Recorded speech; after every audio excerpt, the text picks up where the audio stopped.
My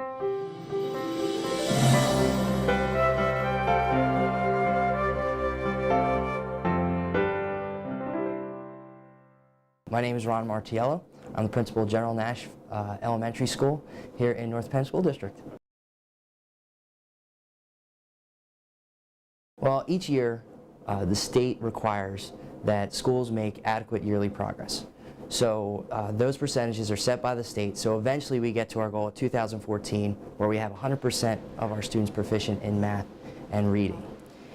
We here at North Penn gather that data, and each school has put together a team, a data retreat team, that analyzes that data, looking for trends, looking for root causes, and then what we do is we create a plan to take back to our schools to meet the needs of our students, so we make sure that we're continually moving toward that goal 2014 of 100% proficiency. The data retreat team will get a lot of that PSSA data, and it's aggregated by subgroups. We could split it up by the standard that we're trying to measure, like in math, maybe it's measurement, maybe it's data analysis.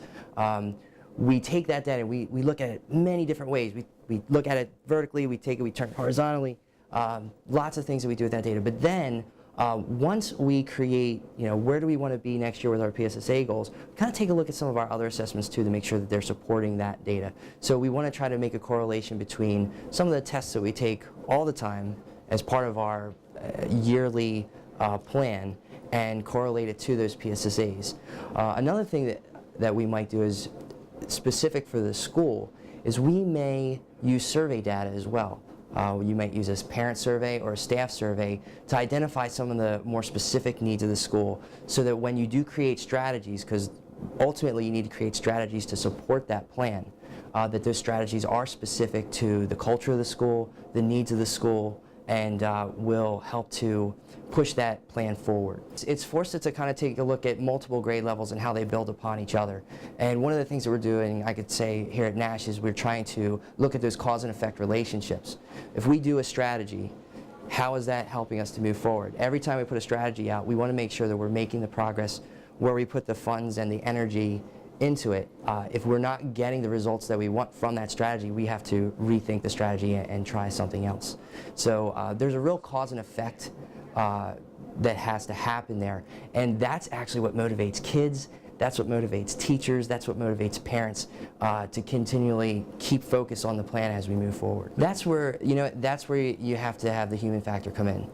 We have to take a real good look at the surveys. We have to have conversations with faculty, conversations with parents. I'll give you a perfect example of a strategy that we're using this year. We're trying to support home learning through YouTube and videos that we find on the internet. And that came from a home and school request. So we are going to be measuring that by the number of hits that we get on our YouTube videos. We're going to be measuring that by the conversations that we're having with teachers.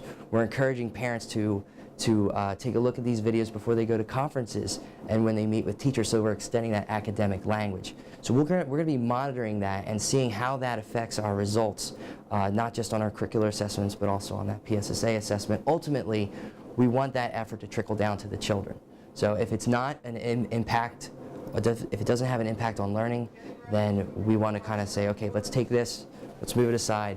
But the human factor is the big part of that. We have to get feedback from teachers, we have to get feedback from students, we have to get feedback from parents to see if these strategies are working. This journey that I've been taking with General Nash and the data retreat team, that's a question that we're always asking. What's enough? I mean, do we focus on 3 really good strategies, or do we have a bunch of strategies? I really think that it depends upon the needs of the school.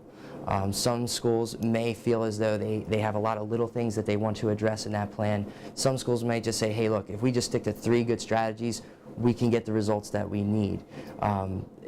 Sometimes it can get monotonous thinking about all the needs you have, but if you focus on those key trends and root causes, you can get down to a couple strategies that are really going to help. Because you're right, if you have so many strategies in place trying to fix everything, it can get monotonous. But if you focus in on those trends and root causes, you can really put some really good strategies that can get that cause and effect relationship. I could tell you, PSSA week is a party here at Nash. I mean, we have to keep a positive attitude. You not only have to meet the academic needs of the students, but you have to meet the emotional and social needs. I mean, we have Olveus in all of our schools now, and we are trying to create safe and healthy environments for those kids to learn and to really optimize our efforts so they can engage in instruction. And so when all of that stuff comes together, when you're preparing kids academically, they feel more confident, you're creating a nice social environment, you know, and then when we get up to that PSSA week and you're really trying, I mean, it's a game day type atmosphere, and you're trying to say, you know, we care about you, we believe in you, we know you're going to do your best, and they do, and they come out and perform every year. 3 times a year we do monitor these goals. They aren't just set in the summertime and then they're forgotten. I mean, that data retreat team builds that plan. They take it back to their staff at the first couple in services.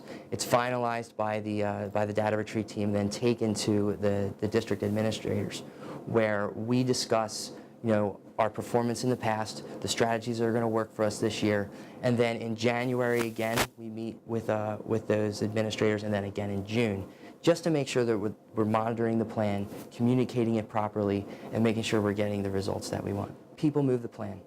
Anytime you have a plan, you have to have people to move it forward. And all the stakeholders have to be involved. And teachers are a very important part of that plan because they have the most contact with the student.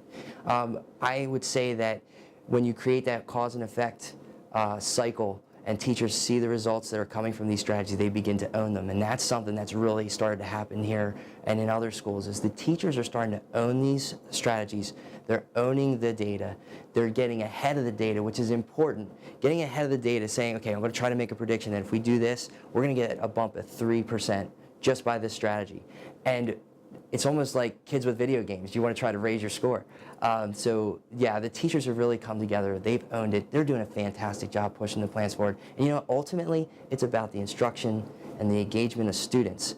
So you know, that's what's really important. And if we got the teachers on board pushing those forward and they're buying in and giving input, it's a win-win.